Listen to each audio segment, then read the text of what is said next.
Artificial insemination failure in cattle can cause serious setbacks for both farmers and veterinary professionals in the field of cattle breeding. But what are some of the unnoticed errors that fuel this puzzling problem? Join us as we embark on an exciting journey into the frequently disregarded errors made by farmers and veterinary professionals. We untangle the complex web of mistakes that unintentionally prevent cows from becoming pregnant after artificial insemination, from poor timing to missing indicators. Gain expertise, arm yourself with useful information, and protect your animals from unforeseen occurrences. Prepare to travel the perilous landscape of bovine reproduction like never before. Tonight on AgriBusiness.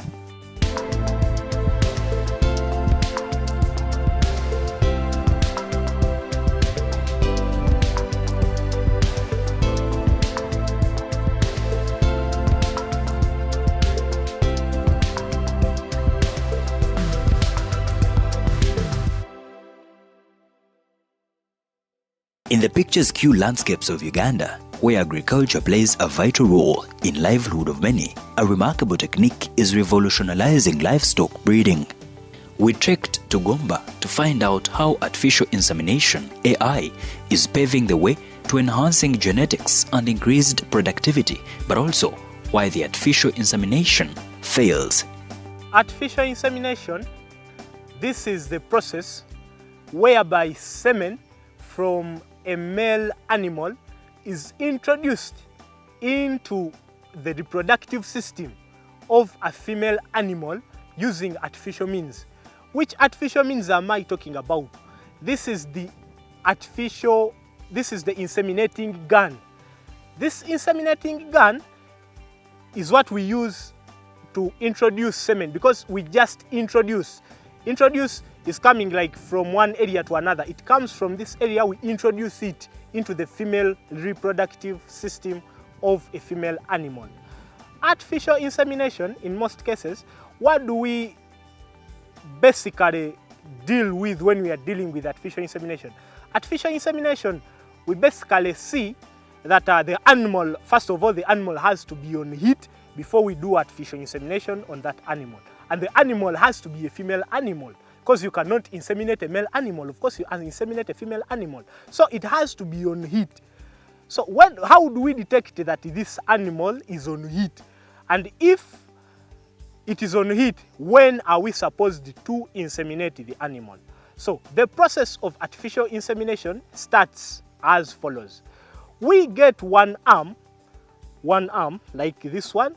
Then you enter the arm through the rectum, because the rectum, according to the anatomy of the animal, the rectum is located just above the vulva. So you get the arm, you enter it or you insert it into the rectum. We call it rectal palpation, that you enter the arm into the rectum. Why do we pass the arm into the rectum? Because the rectum is a little bit large, and the rectum is located above the female reproductive organ. So when we get the arm into the rectum, we are able, when we get the arm inside, then we start swinging it downwards. When we swing it downwards, because the female reproductive system outside, it starts with the vulva. From the vulva, you enter, the arm goes into the vagina.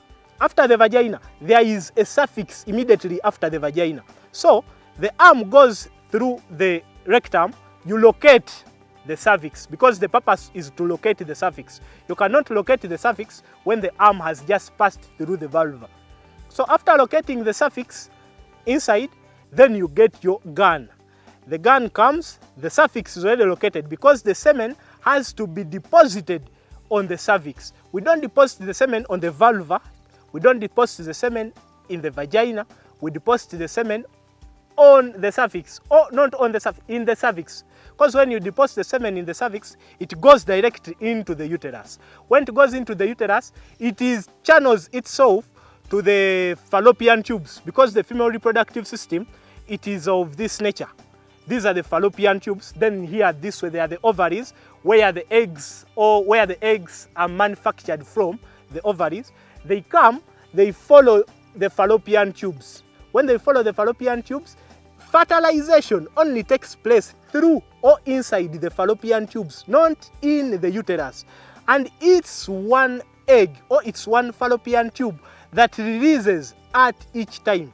If this one releases, this one does not release. Then this one releases on another time. So when the egg comes into the fallopian tubes, some people call it the oviduct, the semen comes.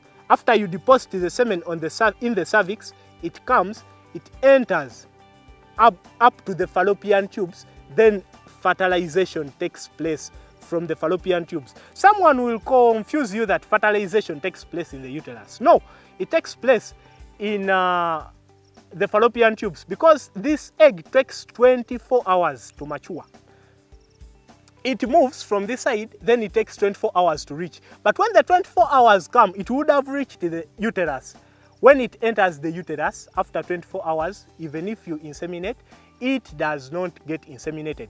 That's where we get that the egg, when it has passed, when it is after the 24 hours, it is enclosed in the corpus luteum. It's a yellowish covering that covers the egg after when it has not been inseminated or serviced. We use the word serviced. When the animal has not been serviced, the egg will be covered in a yellow outing called the corpus luteum. That's where the egg will be encroached, then removed. In human beings, that's when you will see the blood will be shedding out, but in animals, we don't shed out blood. Then after, when the egg has been, when they have met, the semen has met this one of the female, they come into the uterus where growth of that